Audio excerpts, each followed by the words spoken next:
എല്ലാ പ്രിയ വിദ്യാർത്ഥികൾക്കും പുതിയ വീഡിയോയിലേക്ക് സ്വാഗതം. +2 മോഡൽ എക്സാം 2026 നടന്ന എക്സാം എക്കണോമിക്സ് പരീക്ഷയാണ്.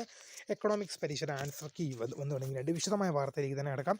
ആദ്യമായി ടീച്ചർ കാണുന്ന വിദ്യാർത്ഥിനി ഒരു ദൃശ്യം പഠിക്കേണ്ട മറക്കണ്ട. സബ്സ്ക്രൈബ് ചെയ്ത് കൂടെ പ്രത്യേകം ശ്രദ്ധിക്കുക. സബ്സ്ക്രൈബ് ചെയ്തപ്പോൾ നോട്ടിഫിക്കേഷൻ ബെല്ലേക്കുള്ള ഓപ്ഷൻ എനേബിൾ ചെയ്യുക. ചാനൽ വീഡിയോസ് നിങ്ങൾക്ക് ഉപകാരപ്രദമായ ദൃശ്യം ലൈക്കും കൂടി ചെയ്തപ്പോൾ നിങ്ങളുടെ സുഹൃത്തുക്കളിലേക്ക് ഷെയർ ചെയ്ത് കൊടുക്കാനും കൂടി പ്രത്യേകം ശ്രദ്ധിക്കാം. അതുപോലെ നമ്മുടെ ചാനൽ വാട്സ്ആപ്പ് ചാനൽ ജോയിൻ ചെയ്യാനുള്ള ലിങ്ക് നിങ്ങൾക്ക് വീഡിയോ ഡിസ്ക്രിപ്ഷൻ ബോക്സിൽ നൽകുന്നതായിരിക്കും. അപ്പോൾ നമുക്ക് തന്നെ വളരെ പ്രാധാന്യം അറിയിക്കുന്ന വാർത്ത നടക്കാം. +2 മോഡൽ എക്സാം 2026 നടന്ന എക്സാം എക്കണോമിക്സ് പരീക്ഷയാണ്. എക്കണോമിക്സ് പരീക്ഷയുടെ ആൻസർ കീ വിദ്യാർത്ഥികൾക്ക് HSS റിപ്പോർട്ടർ എന്ന ഹയർ സെക്കൻഡറി അധ്യാപക സംഘടനയുടെ വെബ്സൈറ്റാണ് HSS റിപ്പോർട്ടർ എന്ന വെബ്സൈറ്റിൽ തീർച്ചയായും വിദ്യാർത്ഥി സുഹൃത്തുക്കൾക്ക് നിങ്ങളുടെ ആൻസർ കീ ലഭ്യമായി തുടങ്ങിയിട്ടുണ്ട്. തീർച്ചയായും നിങ്ങൾക്ക് ഈ വീഡിയോ ഉപകാരപ്പെട്ടുവെങ്കിൽ ലൈക്ക് ചെയ്യുക, ഷെയർ ചെയ്യുക, സബ്സ്ക്രൈബ് ചെയ്യുക. അപ്പോൾ പുതിയതുമായി കാണുന്നവരെ my name is Kritha phone script thanks for watching. By.